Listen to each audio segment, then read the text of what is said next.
The gold price on Tuesday posted its worst loss in 2014, falling more than 2%, despite rising tensions in Ukraine and continued volatility in U.S. stock markets. With me to talk about this today is Mike McGlone, Research Director at ETF Securities U.S. Hey, Mike. Hey, Joe. Mike, when you sit down and you look at this, there are a number of analysts saying it's probably time for investors to sit out until Easter has passed. What do you think? Yeah, no, I think that makes sense. And then you have this sell it May and go away situation in the equity market.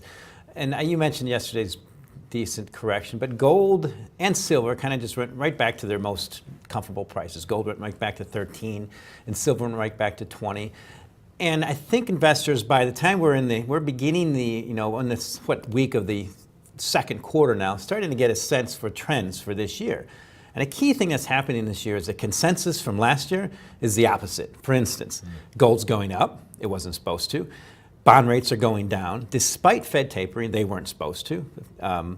Dollar's been weaker. It wasn't supposed to be. And I think these trends potentially are more likely to continue. And investors have to be cognizant of that. We're already in Q2, and these things are still happening.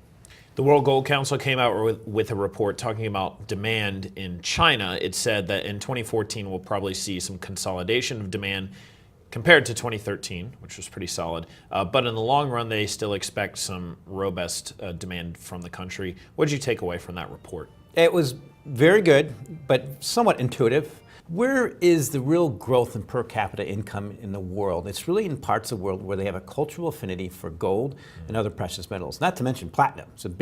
China's a big demand area for platinum.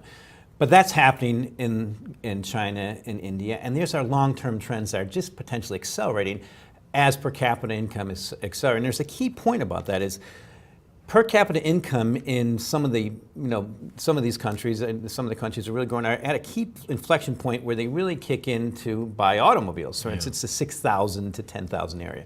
And that means demand for other precious metals like platinum and palladium. So it makes a lot of sense. It's going to be an underlying foundation for the market. But in terms of gold in China, it'll be somewhat elastic, I think. When gold dips in price like it did last year, you'll probably see a greater amount of demand. And when it rallies, it probably curtail a little bit. All right, Mike, as always, thanks so much. Thank you, Joe. That is Mike McGlone of ETF Securities U.S. For TheStreet in New York, I'm Joe Deaux.